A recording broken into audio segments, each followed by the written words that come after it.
नमस्कार दोस्तों, हमारी पढ़े फारसी बेचे तेल सीरीज का ये दूसरा पार्ट आज आपको दिखाया जा रहा है। और आज हम बात करेंगे कुंडलियों की। जी हाँ दोस्तों, पिछली बार हमने बताया था कि कुंडली में ऐसा क्या होता है जिसकी वजह से जातक विशेष अपनी लाइन चेंज कर देते हैं, या वो पढ़ाई किसी और क्षेत्र में करते हैं लेकिन काम किसी और क्षेत्र में करने लगते हैं। ऑफकोर्स 4-5 वजह तो मैंने आपको बताई थी, लेकिन क्योंकि ये हमारा ज्योतिषीय मंच है, इसमें हमारा मेन कॉज जो रहा था वो ये था कि गुरु ग्रह यदि नीच का हो, पीड़ित हो, पाप प्रभाव में हो, या उस पर कोई गलत दृष्टि आ रही हो, राहु केतु के साथ में विशेष तौर से हो, तो अवश्य ही आपकी लाइन बदल जाएगी। और इसके लिए मैंने सुझाव दिया था कि उन पेरेंट्स को जिनके बच्चों की पत्रिका में ऐसे योग हैं, तो कृपया करके वो भली भांति ज्योतिष के द्वारा इसको जांच करवा लें। कहीं ऐसा ना हो कि आपका बच्चा भविष्य में कुछ और पढ़ाई करे और काम उसे कुछ जगह करना पड़े, या वो उस काम को छोड़ दे जो उसने पढ़ा हुआ है। तो आज उदाहरणों की बात करेंगे, और जैसा हम बार बार कहते आते हैं कि बिना सबूत के हम बात नहीं करते, और ये हमारा प्रैक्टिकल मंच है। ऑफकोर्स एक दो सेलिब्रिटीज की कुंडली मैं आपको दिखाऊंगा, बाकी क्योंकि कार्यक्रम बड़ा हो जाता है, दर्शकों की बड़ी डिमांड रहती है कि बड़े कार्यक्रम ना दिए जाएं, तो आज मैं आपको 5 कुंडलियां तो बताऊंगा ही बताऊंगा प्रैक्टिकली, जिनमें ऐसा हुआ और उन्होंने अपनी लाइन चेंज करी। लेकिन साथ साथ कुछ अन्य उदाहरण भी मौखिक रूप से दूंगा, चाहे तो आप उनको अपनी कुंडलियों में लगाकर देख सकेंगे। तो ज्यादा समय नहीं लेते हैं दोस्तों, बात कर लेते हैं शेयर स्क्रीन के माध्यम से कि कौन कौन से व्यक्तियों की पत्रिका में क्या क्या प्रभाव होने के कारण उन्होंने लाइन चेंज कर दी थी। ऑफकोर्स ज्योतिष दृष्टिकोण से बात कर रहे हैं, गुरु ग्रह पर विशेष ध्यान रखना पड़ेगा। तो देखिए, शेयर स्क्रीन के माध्यम से मैं आपको बताने की कोशिश करता हूं। पहली पत्रिका जो हमारे पास आती है वो आती है महानायक अमिताभ बच्चन जी की, जैसा कि आप सब देख ही रहे हैं यहाँ पर। ये अमिताभ बच्चन जी की पत्रिका है। 11 अक्टूबर 1942 शाम के 4 बजे इलाहाबाद का इनका जन्म है। और जैसा कि पत्रिका में आप देख रहे हैं, कुंभ लगन बना है। और प्रथम दृष्टया अगर मैं बात करूं तो इस कुंडली की एक विशेषता हमें नजर जो आती है वो ये नजर आती है कि ये कुंभ लगन की है, और शनि लगन को और दशम को दोनों को देख रहे हैं। तो ये एकाएक दृष्टि देखने पर पता लगती है कि कोई तकनीकी कार्य क्षेत्र का व्यक्ति होना चाहिए। और यहाँ पर एक बात और भी है कि पंचमी उच्च का होकर तकनीकी ग्रहों के ही प्रभाव में बैठा हुआ है, जैसा कि आप सब पत्रिका में देख रहे हैं। तो स्पष्ट करता है कि जिसकी इस जातक ने तकनीकी शिक्षा ली होनी चाहिए, जबकि इनका तकनीक से कोई दूर दूर तक वास्ता नहीं रहा है। इवन इन्होंने फिल्मों में भी कभी इंजीनियर की नौकरी नहीं की है, या इंजीनियर का रोल नहीं निभाया है। अब आगे चले तो इनके उसमें देखें कि दशमेश मंगल का अष्टम भाव में होना किसी अच्छे कार्य क्षेत्र की पुष्टि तो नहीं करता है।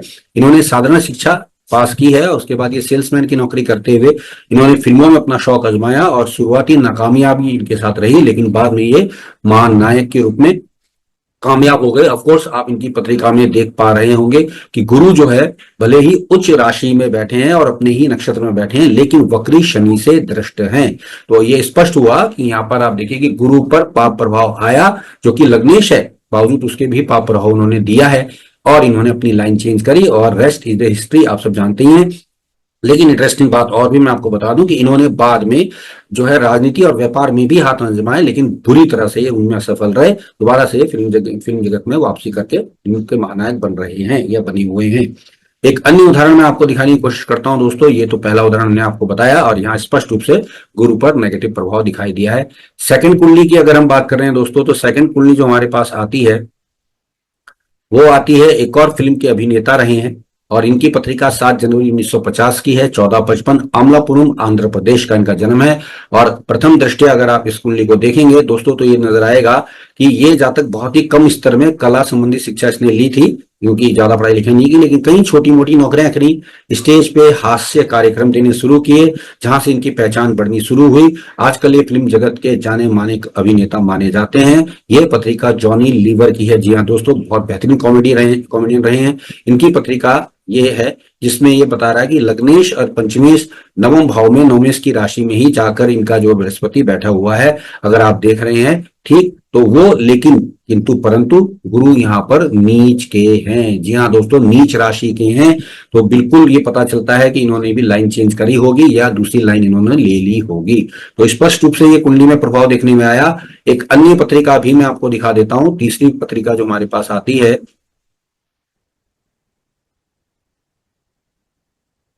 ये पत्रिका दोस्तों 24/9/1958 13:30 की है। और आप देख रहे हैं दिल्ली में इनका जन्म है। धनु लगन की पत्रिका है। इस पत्रिका में ज्योतिष के अनुसार अगर हम पैरामीटर्स को चेक करें तो बेहतरीन वकालत की ये पत्रिका नजर आती है। कारण अगर मैं कहूं तो यहाँ मैं आपको बता दूं कि पंचमेश मंगल का कर्मेश बुध से नवम भाव में दृष्टि संबंध बना हुआ है। इन्होंने वकालत की बतौर शिक्षा भी ली है, लेकिन बावजूद इनका ये काम नहीं चला। बाद में इन्होंने जमीन संबंधी व्यवसाय में कूदे और उसके बाद इनको काफी लाभ मिला। वकालत इन्होंने छोड़ दी और पूर्ण रूप से जमीन के व्यवसायी के रूप में माने जाते हैं। इनका लग्नेश गुरु शुक्र की राशि में है और वह राहु के नक्षत्र का है। जो शुक्र की राशि में जो गुरु बैठे हैं वो स्वयं राहु के साथ बैठे हैं, राहु का ही नक्षत्र में बैठे हुए हैं। तो स्पष्ट रूप से आप देख सकते हैं कि गुरु स्वाति नक्षत्र में है, राहु के साथ में भी है, खराब हुए हैं। लग्नेश भी थे, साथ ही साथ चतुर्थेश भी थे, लेकिन इंटरेस्टिंगली इस चतुर्थेश ने चौथे घर का मालिक होकर लाभ में जाकर इनको जबरदस्त भूमि संबंधी लाभ पहुंचाए। और क्योंकि यहाँ राहु केतु एक्सिस बना हुआ था तो शिक्षा से तो अलग कर दिया, लेकिन इनको दूसरी लाइन में यानी कि इनकी बिल्डिंग मटेरियल्स के काम में या इनके जो संपत्ति से संबंधित काम में इनको बहुत जबरदस्त लाभ दिया है। एक अन्य पत्रिका आपको और दिखा देता हूं। जैसा हम बार बार कहते हैं दोस्तों कि बिना सबूत के या बिना प्रैक्टिकल अप्लायंस के हम बात नहीं करते हैं। सुनी सुनाई रटी रहे सिद्धांतों पे काम करके आपको ना सिर्फ भटकाया जाता है, वो ना तो सूत्र लगते हैं और ना ही उनका कोई आपको पैरामीटर चेक कराया जाता है। लेकिन यहाँ पर हमारे इस मंच में हम आपको स्पष्ट तौर से बताते हैं कि कुंडलियां हैं जिन्होंने ये काम किया है। अगली कुंडली हमारे पास है 11/11/1962 की 23 बजे रात्रि, मथुरा का जन्म है। इनकी पत्रिका को अगर आप देखने की कोशिश करेंगे तो इनकी पत्रिका अगर आप ध्यान से देखें तो कर्क लगन की आ रही है, जैसा आप सब देख ही रहे हैं। और इसमें एक बड़ी अजीब बात नजर आती है, पंचमेश कर्मेश मंगल का लगन में होना और लग्नेश चंद्र का दसम भाव में होना बुद्धि संबंधी कार्य क्षेत्र बताता है। तकनीकी ग्रहों का ज्यादा प्रभाव होने से इन्होंने विज्ञान विषय में शिक्षा तो प्राप्त करी, शिक्षक के रूप में नौकरी भी करी, लेकिन 2 वर्ष बाद इनको अपने ससुर के द्वारा आयुर्वेद एवं नाड़ी संबंधी जानकारी हो गई या इनको सिखा दी गई और बाद में वैद्यगिरी के धंधे में उतर गए अपने ससुर के साथ। और आजकल ये नाड़ी के विशेषज्ञ वैद्य के रूप में जाने जाते हैं। शिक्षक का कार्य इन्होंने छोड़ दिया। इनकी पत्रिका में गुरु अष्टम भाव में राहु के नक्षत्र में है। तो आप देखिए स्पष्ट रूप से यहाँ पे गुरु जो है वो सतभिषा नक्षत्र में गया है और अष्टम भाव में वैसे भी है। लेकिन कुंडली कहाँ से होती हुई किस प्रकार से घूमते हुए आप समझते हैं कि कहाँ आई है, तो आप देखेंगे कि ये प्रभाव ने इनको एकाएक वो लाइन जो थी बिल्कुल टोटल ड्रास्टिक चेंज करवाया और अब ये बेहतरीन रूप से काम कर रहे हैं और काफी नाम दाम भी इन्होंने कमा लिया है। अब एक अंतिम पत्रिका आपको दिखा देता हूं दोस्तों। ये पत्रिका जो है हमारे पास आती है, ये दोस्तों है एक जर्नलिस्ट की 31 मार्च 1954 2:58 वाराणसी का इनका जन्म है। बहुत जाने माने हैं, आप सब इनके बारे में जानते ही होंगे। पूरा तो मैं आपको परिचय नहीं दे रहा हूं, लेकिन जितनी भी जानकारी हमारे पास है वो बता दूं। मकर लगन की पत्रिका में विज्ञान विषय से इन्होंने पढ़ाई करी और बाद में मोटर मैकेनिक के रूप में इन्होंने कार्य क्षेत्र को शुरू किया। उसके बाद प्रिंट मीडिया में काम आरंभ करा और आजकल टेलीविजन जगत के जाने माने जर्नलिस्ट माने जाते हैं। इनकी पत्रिका में लग्नेश शनि उच्च का होकर दसम भाव में है, पंचमेश दशमेश शुक्र दसम भाव को देख रहा है तथा गुरु जिसकी हम मेन बात करते हैं शुक्र की राशि में बैठे हैं जैसा कि आप देख रहे हैं और इन्हें और राहु से पीड़ित भी हैं। तो ये आप देख पा रहे हैं कि बिल्कुल कुंडली प्रत्येक भाव को देखते हुए समझते हुए अगर आप देखेंगे तो गुरु का प्रभाव जब खराब होता है या गुरु जो है किसी खराब स्थिति में चले जाते हैं तो हम पाते हैं कि जातक विशेष अपनी लाइन को चेंज कर देता है और वो जो पढ़ता है उसकी पढ़ाई ना करके वो अन्य विषय की ओर बढ़ पड़ता है। ऑफकोर्स शुरुआती संघर्ष तो होते हैं लेकिन बाद में तरक्की कर लेता है। कुछ अन्य उदाहरण भी हमारे पास हैं जो जातक देखना चाहें तो बता देता हूं। 31/1/1993 4:11 नोएडा में धनु लगन में एक जन्मी जाति का है जिन्होंने शिक्षा तो फार्मेसी की ली लेकिन बाद में मॉडलिंग के क्षेत्र में चली गई और उन्होंने वहां पे जबरदस्त नाम और दाम कमाया है। इनका गुरु लग्नेश होकर वक्र अवस्था में कन्या राशि व हस्त नक्षत्र का होकर दसम भाव में ही बैठा हुआ है। एक अन्य पत्रिका हमारे पास आती है 20/8/1948 2:35 नरनौल की है। सिंह लगन में जन्मे जातक ने स्नातक स्तर की बेहतरीन पढ़ाई की। वकालत करने के बाद इन्होंने पुश्तैनी काम आरंभ करना शुरू किया, लेकिन पुश्तैनी काम क्योंकि ज्वेलरी का था तो ज्वेलरी में उतरे और उसके बाद इन्होंने अपनी वकालत भी छोड़ी और साथ ही साथ जो पढ़ाई की थी उसकी लाइन भी छोड़ी। अब ये जाने माने जौहरी के रूप में प्रसिद्ध हो गए। इनकी पत्रिका में गुरु पंचमेश होकर मूल नक्षत्र में ही है। बात करें एक अन्य पत्रिका की 30/8/1968 3:55 दिल्ली में कर्क लगन की ये जाति का रही है। इन्होंने कॉमर्स की शिक्षा ली लेकिन निजी संस्थान से गहनों के डिजाइनिंग का कोर्स सीखा जिसके मालिक से इनके प्रेम संबंध बने, उससे उन्होंने विवाह कर लिया। आजकल ये उस संस्थान का पूरा काम संभालती हैं। इनकी पत्रिका में गुरु शुक्र के नक्षत्र में सूर्य के साथ है और शुक्र नीच राशि का है।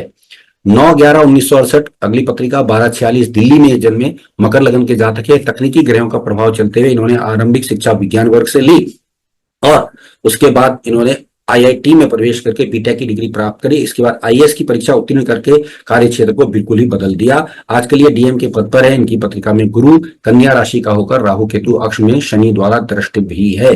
एक अन्य पत्रिका की बात करें 5/7/1966 1:20 की पत्रिका है मेष लगन की। इस जातक ने रासायनिक विज्ञान में एमएससी करने के बाद कंप्यूटर का व्यवसाय चुना और उसमें खूब नाम कमाया। आजकल ये कंप्यूटर व्यवसाय ही कर रहे हैं। इनकी पत्रिका में गुरु बुध की राशि में मंगल संग राहु के नक्षत्र में है। एक अन्य पत्रिका 25/3/1961 1:45 दिल्ली धनु लगन में जन्मी जातिका है, जिन्होंने 12वीं करने के बाद फाइन आर्ट्स में 3 वर्षीय डिप्लोमा किया। फिर उन्होंने डिजाइनर बैग बनाने आरंभ किया। उसके बाद ये काफी सफलता प्राप्त कर ली। इनकी पत्रिका में गुरु नीच राशि का होकर शनि संग दूसरे भाव में बैठा है।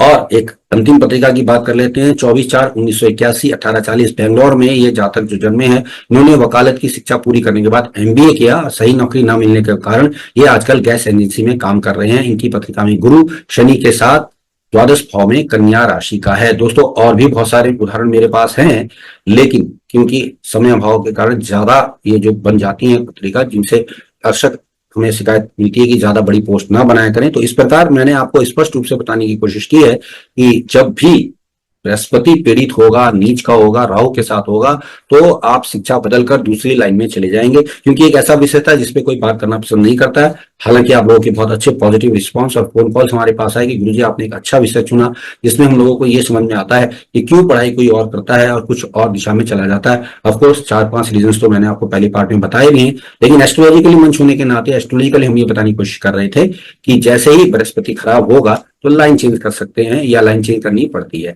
अब कुछ पेरेंट्स का मेरे पास सुझाव आया है कि ऐसे में क्या किया जाए अगर हम उस बच्चे को कुछ कराना चाहते हैं। तो मेरा सुझाव ये रहेगा, पहले तो वो कीजिए जो बच्चा खुद करना चाहता है, लेकिन अगर कराना चाहते ही हैं तो उसको पहले वो काम करा दीजिए जो वो छोड़े, ताकि बाद में आपका वो काम कर सके जो आप उससे करवाना चाह रहे हैं। तो दोस्तों आप सबने मुझे सुना, आप सबका धन्यवाद। आज के लिए बस इतना ही। मिलते हैं आपके साथ अगली पोस्ट पर। नमस्कार।